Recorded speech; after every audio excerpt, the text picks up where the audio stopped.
Okay, so in most of the situation that we have to discuss, we need not to go to the higher order of this operator. So we just can get a reasonably good approximation with the first order itself.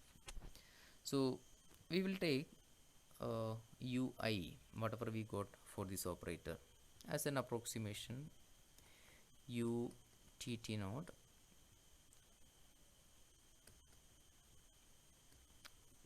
approximately the we are taking it as the first order approximation actually. So that is the identity operator plus the next term is nothing but 1 by IH cross integral t naught to t, you have vi of t dt. This is over some dummy variable. Okay, so this is a kind of an approximation, a reasonably good approximation that we require, we have taken. And now I will define a new quantity called the transition probability.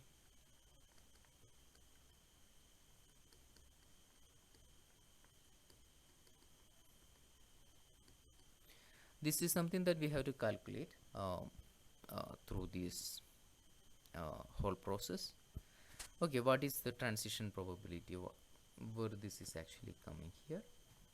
So this is actually, okay, in our example that we have discussed, I mentioned that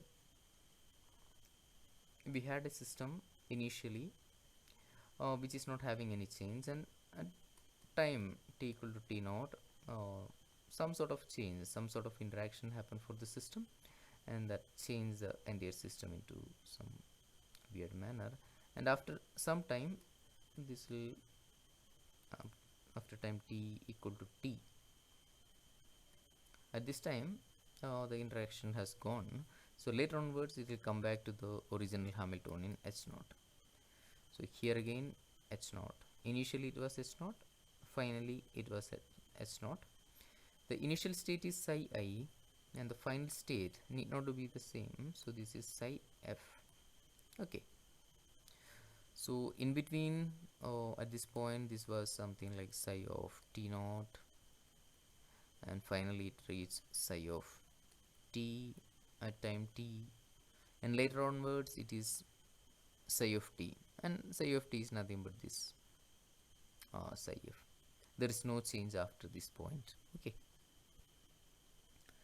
now suppose you kept the entire system at this state and you are living somewhere, and when you are coming back the entire interaction has gone and you are observing the system at a state psi f. So you will say that okay, the system has transferred from, or it is having a transition from the initial state to the final state, and you may want to find out the probability corresponding to that kind of transition. So this is being represented by using this transition probability, that is from a given state psi a to the probability of transition from a given state psi a to psi f. That is what it measures, and it represented by PIF of t, and which can be represented like psi f u tt naught and psi I. Okay, so this is your transition probability, and we just have to substitute the value and find out what it corresponds. Okay, so if you substitute for u operator here, the first part is nothing but identity matrix, and another part is 1 by IH cross integral t naught to t vi of t dt. This is over some dummy variable, and you have your psi f psi I. Initially, when the identity matrix is acting on psi I, it produces no change, and this is the first term here is nothing but psi f psi I, that is nothing but delta IF. Okay, or you can write it as psi f psi a. The second term is 1 by IH cross. Yeah, it's a matrix, so okay, no issue. 0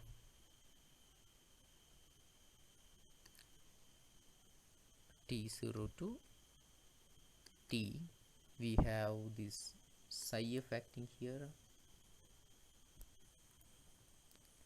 acting on vi, and vi operator is nothing but your e raised to IH naught t divided by h cross uh, v of t e raised to minus IH naught t divided by h cross dt.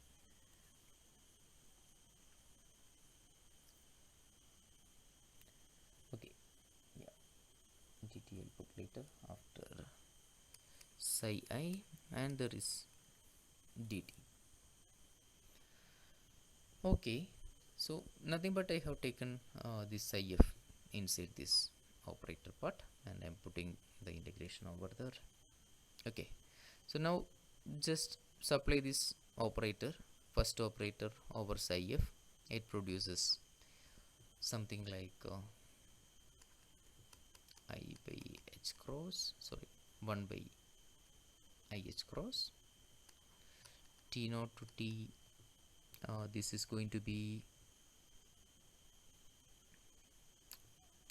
here, this will become e raised to I h naught acting on psi f will produce EF, energy corresponding to that state, EF divided by h cross into t. Yeah, and same way this will produce EI, and there is a minus sign here, so this is nothing but minus EI t divided by h cross. So if you take the th cross which are common, this is nothing but EF minus EI, that is the change in energy, and divided by h cross. So difference in energy divided by h cross, and that is of the unit of angular frequency omega. So you can just write it as omega. Okay, let me keep it like this now, and that is there. Along with that, you will be having psi f v of t. Now this is not having I, psi I dt.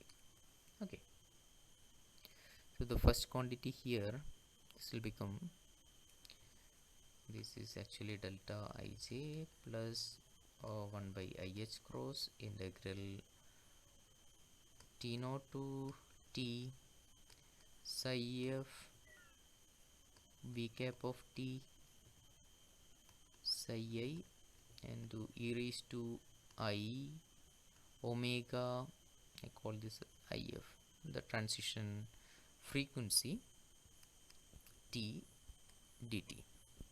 Okay, so this is your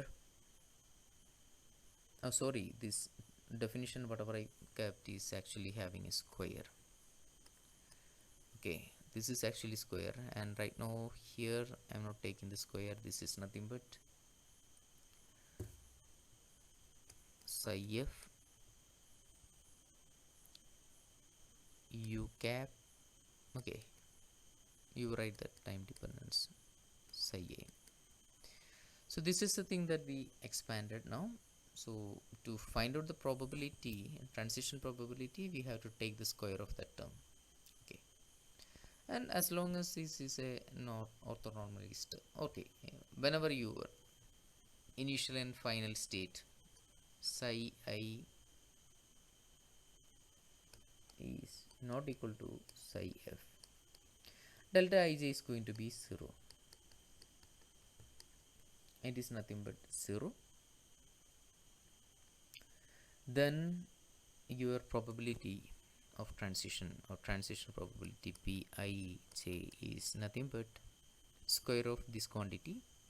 That is, if you take the magnitude of that, it is nothing but 1 by h cross square integral t naught to t psi f or v of t psi I e raised to I omega if t dt. This is actually over a dummy variable. Okay, yeah. So that is your transition probability, which is something that we have to find out. So this will give you an idea about what is the probability of transition from one state to another state when you have a time dependent perturbation acting on that. Okay.